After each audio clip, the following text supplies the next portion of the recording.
Hey everybody, today I'm taking a look at In the Footsteps of Darwin. This is a 2 to 5 player set collection board game that takes around 30 minutes to play. Now before I get started on my review of In the Footsteps of Darwin, I want to give a shout out to the show sponsor KIENDA.co.uk, who are my go-to online retailer, and if you use the link in my show notes or the QR code, then you can get 5% off your first order. So here is what In the Footsteps of Darwin looks like when it is set up, where you have the main board that has been populated randomly by these 9 tiles, and we're going to be drafting these tiles to try and get as many points as we can. You've got these compass tokens, these books, these portrait tokens, the HMS Beagle itself, which is going to be moving around the grid and used to draft the tiles, as well as these flags.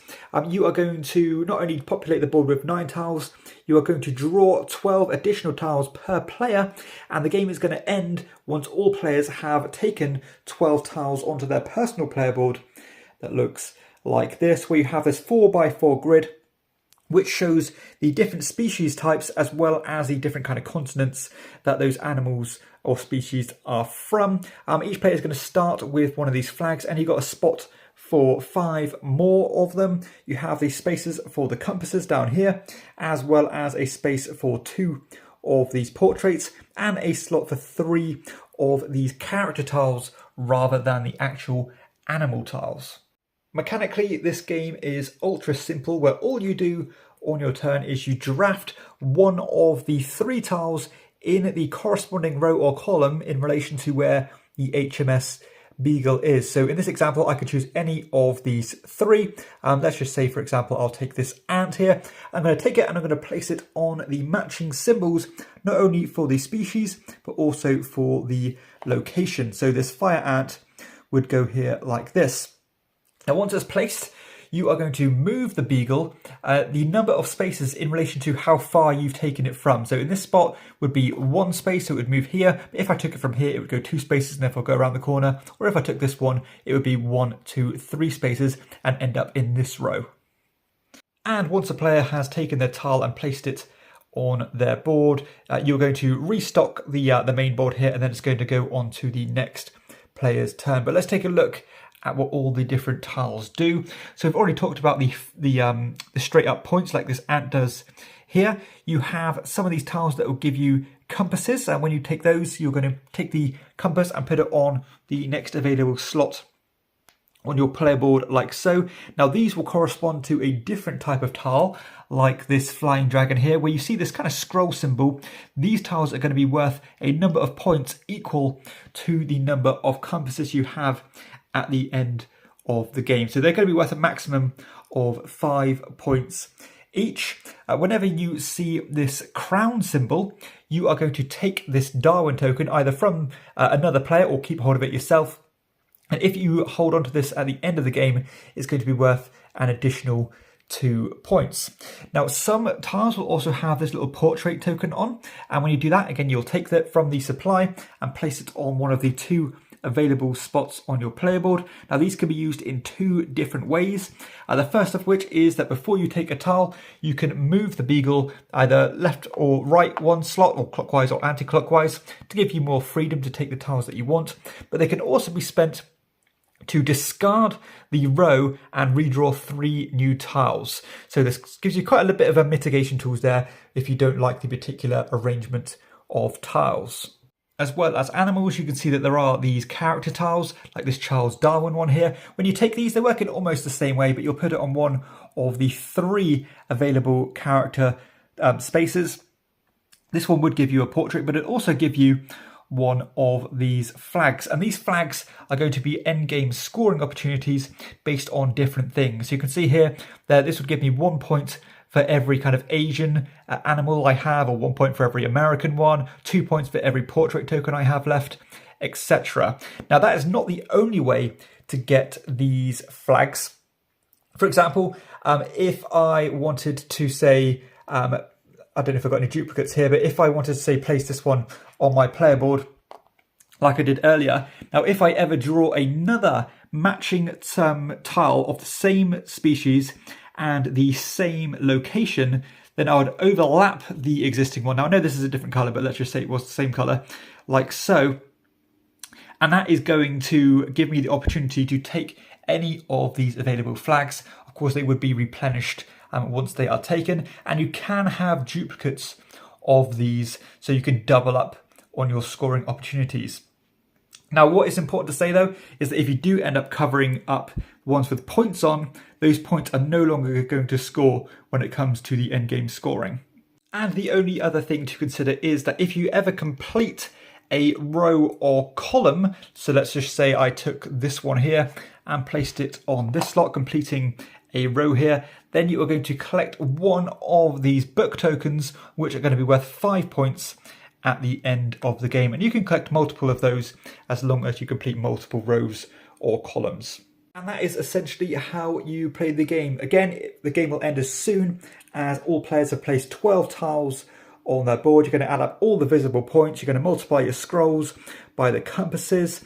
You are going to count up the points from your flags here. Of course, add your book tokens if you've got those rows and columns as well. And again, the player with the most points at the end of the game will be the winner.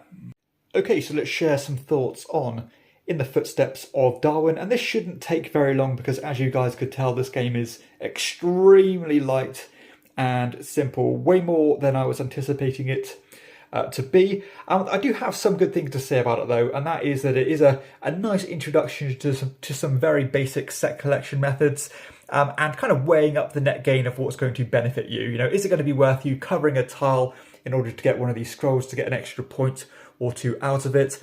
I quite like the way that these scrolls here tie hand in hand with the compasses. So sometimes you have to take a compass tile, which generally don't give you points, but that might benefit you in other ways by, of course, multiplying that by these scroll tiles.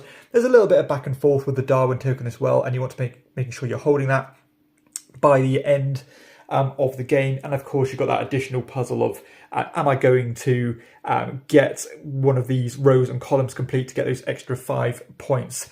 That's pretty much the depth of the game, and I do think they missed out on a couple of opportunities here to ramp up the tension, because I believe, if I've read the rules correctly, there is no real sense of urgency to get these rows and columns complete, because it doesn't matter what species you do or what location you do, you just take one of these anyway. So that means that even if somebody did the exact same row or column before you, you could do it the same and get the same amount of points. Now, a lot of games tend to, again, ramp up that tension by either reducing the points or completely eliminating the points for people in second place, whereas this game decided not to do that. So they definitely decided to have a more kind of, a passive and more friendly game, I suppose. And there are a few little tricks you can pull off here. And again, if you lay tiles of the same species and location on top of other ones, then of course you get to take one of these scrolls and hopefully boost points in other ways.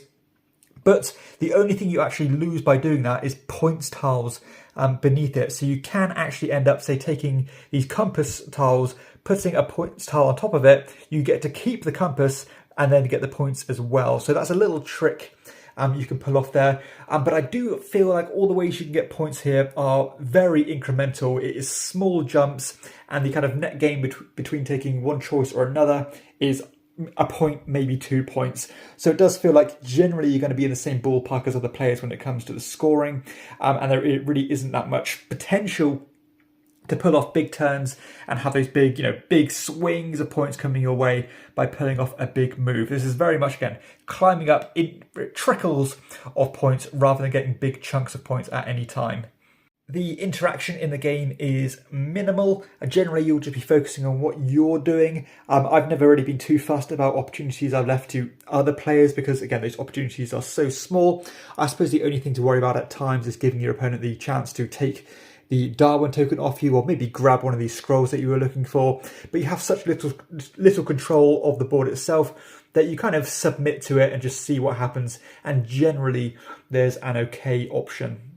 The game scales absolutely fine. Now, I probably would choose to play this at either 2 or 3 players because the board state is going to change too much and it's going to be pretty chaotic at the higher player counts. Not because of too much messing up, just that you cannot predict what tiles you want, because the chances are it's going to be gone by the time it gets back round to your turn. The game is quick. It does only take 30 minutes to play, which is definitely a bonus.